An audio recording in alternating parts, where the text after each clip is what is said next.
Hello student, welcome back to my channel. તો student, આગળની વિડીયોમાં આપણે પાસાને રિલેટેડ એક ક્વેશ્ચન સોલ્વ કર્યું હતું.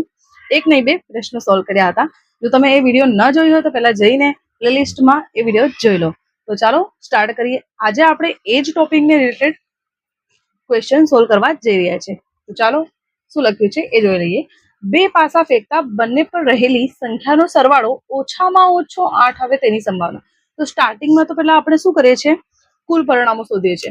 તો બે પાસા ફેંકવાનું કીધું છે, તો એક પાસાની બાજુ કેટલી હોય છે 6, અને બે પાસો ફેંકવાનું કીધું છે તો 6 ની 2 ઘાત. 6 ની 2 ઘાત એટલે કે 6 ગુણ્યા 6, 6 36, એટલે કે ટોટલ પરિણામ મળી ગયું 36. હવે શું કીધું છે, બંને પર રહેલી સંખ્યાનો સરવાળો ઓછામાં ઓછો 8 આવે. તો આપણે આ આકૃતિમાં જોઈશું, સરવાળો 8 આવે. ઓછામાં ઓછો 8 તો આવવું જોઈએ, અને હું તમને કીધું છે કે ઓછામાં ઓછું કીધું હોય તો વધુમાં વધુ પણ લઈ લેવાનું. ઓકે, તો ઓછામાં ઓછો 8 સરવાળો આવે તો એની સંભાવના 5 છે. તો 5 4 3 2 1 આ પણ લઈ લેવાના.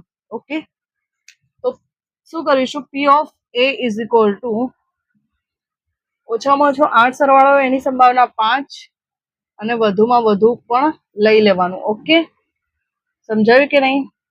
અને નીચે ટોટલ પરિણામો લખી દેવાના. ઓકે, હવે 5 ને 5 10 ને 4 ને 14 ને 15, 15/36, અને કટ કરીશું આપણે. 3 પંચે 15 ને 12 × 36. ઓકે, તો ફાઇનલ આન્સર છે 5/12.